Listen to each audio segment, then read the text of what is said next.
चलिए बच्चों, अब हम बात करते हैं class 10th chapter 8 exercise 8.2 question first question का थर्ड पार्ट। बहुत इंपॉर्टेंट पार्ट है ये, और बच्चों को इसमें कैलकुलेट करने में दिक्कत आती है। ज़्यादातर का डाउट यही वाला पार्ट होता है। ये वाला पार्ट डाउट क्यों होता है? क्योंकि आप कैलकुलेशन में थोड़ी सी मिस्टेक कर जाते हो। कहीं पे भी आपकी कैलकुलेशन की मिस्टेक हो सकती है, बस इससे ज़्यादा नहीं, कैलकुलेशन की मिस्टेक। देखिए क्वेश्चन क्या है, cos 45 अपॉन में sec 30 प्लस कोसेक 30, इस वैल्यू को कैलकुलेट करना है। हमने टेबल में से वैल्यू याद कर रखी है। cos 45 की वैल्यू 1/√2 होती है, sec 30 की वैल्यू 2/√3 होती है, और कोसेक 30 की वैल्यू 2/1 होती है। बीच में प्लस है, प्लस लगा दिया। मैंने यहाँ पर गौर करा कि यहाँ पर फ्रैक्शन को आपस में जोड़ा गया है, जबकि ऊपर ऐसा कुछ नहीं किया गया। तो ऊपर वाली टर्म एज इट इज़, नीचे वाले का हम एलसीएम ले लेंगे। एलसीएम क्या कहता है, 1 की मल्टीप्लाई 2 से कर दो, √3 की मल्टीप्लाई 2√3 से कर दो, और नीचे फिर इनकी मल्टीप्लाई कर दो। 1 की 2 से करेंगे 2 आ जाएगा, √3 की 2 से करेंगे।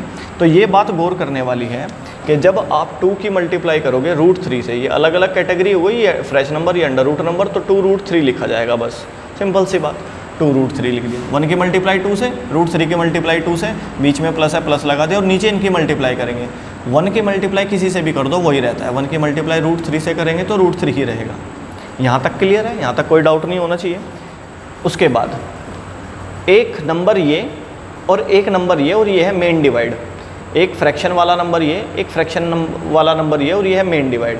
तो पहली फ्रैक्शन वाला नंबर ऐसे ही मेन डिवाइड इनटू में कन्वर्ट हो जाएगा, और ये वाला नंबर रेसिप्रोकल होके ऐसे उल्टा लिखा जाएगा। ये वाला नंबर, नीचे वाली फ्रैक्शन रेसिप्रोकल हो जाती है जब इस डिवाइड को इनटू बनाते हैं। आपने छोटी क्लास में पढ़ा होगा, ये डिवाइड इनटू में कन्वर्ट हो जाएगी, और ये नंबर जो लिखा हुआ है ये रेसिप्रोकल होके लिखा जाएगा ऐसे। अब ऊपर की ऊपर मल्टीप्लाई कर दो, नीचे की नीचे मल्टीप्लाई कर दो। यहाँ पर भी गौर करने वाली बात है, 1 की √3 से करेंगे तो √3 रहना है, 1 की मल्टीप्लाई किसी से भी कर दो वही रहेगा। पर जब मैं इस √2 की मल्टीप्लाई से करूँगा तो इन दोनों से करेंगे। असलियत में ये ब्रैकेट है। इस √2 की मल्टीप्लाई 2 से भी होगी, 2√2 कहलाएगी।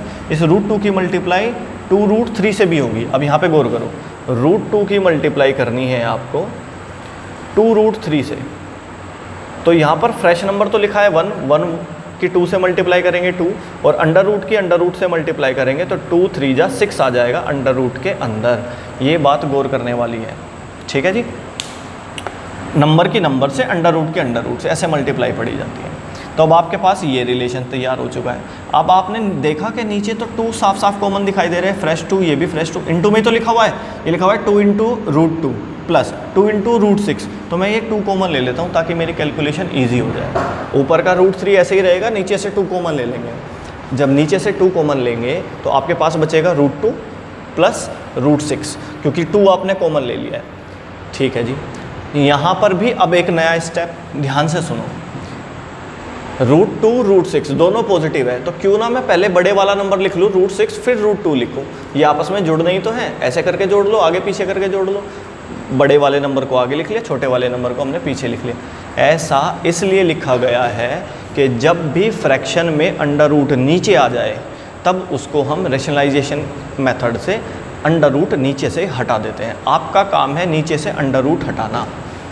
तो नीचे से अंडर रूट हटाने के लिए हमें क्या करना पड़ेगा, ये रूल है कि जब भी बीच में जो भी साइन होता है उसका उल्टा साइन ले लो, प्लस है तो माइनस ले लो, और ऊपर नीचे से मल्टीप्लाई कर दो, ऊपर नीचे उसी की मल्टीप्लाई कर दो। √6 प्लस √2 है, ये √6 प्लस √2 है। अब हमने क्या करा, इसका अपोजिट साइन लिया माइनस, और √6 माइनस √2 ऊपर भी और नीचे भी उसी से ही हमने मल्टीप्लाई कर दी। रैशनलाइजेशन आपने 9th क्लास में पढ़ा है। अब देखिए, √3 की मल्टीप्लाई √6 से होगी तो एक ही अंडर रूट लगा के 6 × 18 लिख दिया।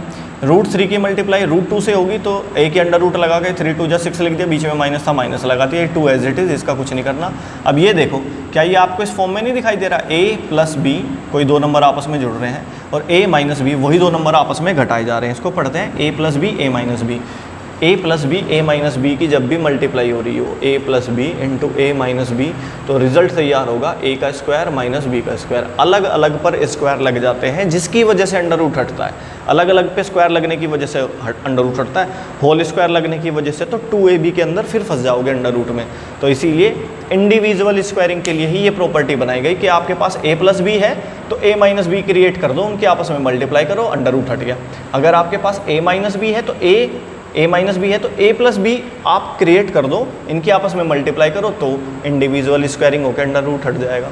तो ये 2 ऐसे ही a plus B, a minus B का मतलब a square minus B square, ये a और b है, ये a और b है। पहले पॉजिटिव वाला ब्रैकेट हो बाद में नेगेटिव वाला ब्रैकेट हो, या पहले नेगेटिव हो बाद में ब्रैकेट हो, बस प्लस माइनस वाले ब्रैकेट होने चाहिए, प्रॉपर्टी माइनस की ही अप्लाई होगी। अच्छा, अंडर रूट 18 का मतलब कितना होता है? देखो अंडर रूट 18 को हम क्या पढ़ेंगे, 18 पे अंडर रूट है, इसको पढ़ेंगे हम 3 इंटू 2, 3 या 9 दूनी 18, प्राइम फैक्टर मैंने कर दिया, इसका पेयर बन गया 3√2 पढ़ा जाएगा। यानी कि जहाँ पे भी अंडर रूट 18 लिख रहा हो उसको आप पढ़ोगे 3√2।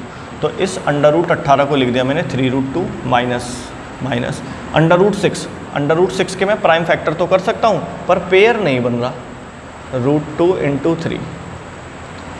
अब इसका कोई पेयर नहीं बन रहा, जब पेयर नहीं बन रहा बाहर ही नहीं निकलेगा, जब बाहर नहीं निकलेगा तो मल्टीप्लाई की फॉर्म में ही रहने दिया। नीचे देखा हमने 2 ऐसे ही, a square minus B square, under root का स्क्वायर करते हैं अंडर रूट हट जाता है, इस अंडर रूट का स्क्वायर करेंगे अंडर रूट हट जाएगा, ऊपर एज इट इज़ ये ऐसा कैसे ही रह जाएगा। 6 माइनस 2 4 की 2 से मल्टीप्लाई कर देंगे, 4 की 2 से मल्टीप्लाई कर देंगे, ऊपर वाली टर्म ऐसे ही रहेगी, 4 की 2 से मल्टीप्लाई कर देंगे तो नीचे 8 आ जाएगा। This is your answer.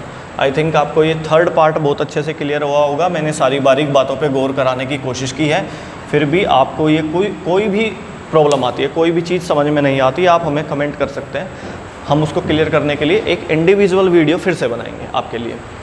I hope आपको ये क्वेश्चन अच्छे से समझ में आया होगा बच्चों। इसको पॉज करके नोट कर लेना, 2-3 बार प्रैक्टिस करो, देख के फिर बिना देखे फिर बिना देखे, तब आपकी ये स्ट्रॉन्ग हो जाएगी। बस बेसिक कैलकुलेशंस में बच्चे फंसते हैं, वो आपको ध्यान से करनी है।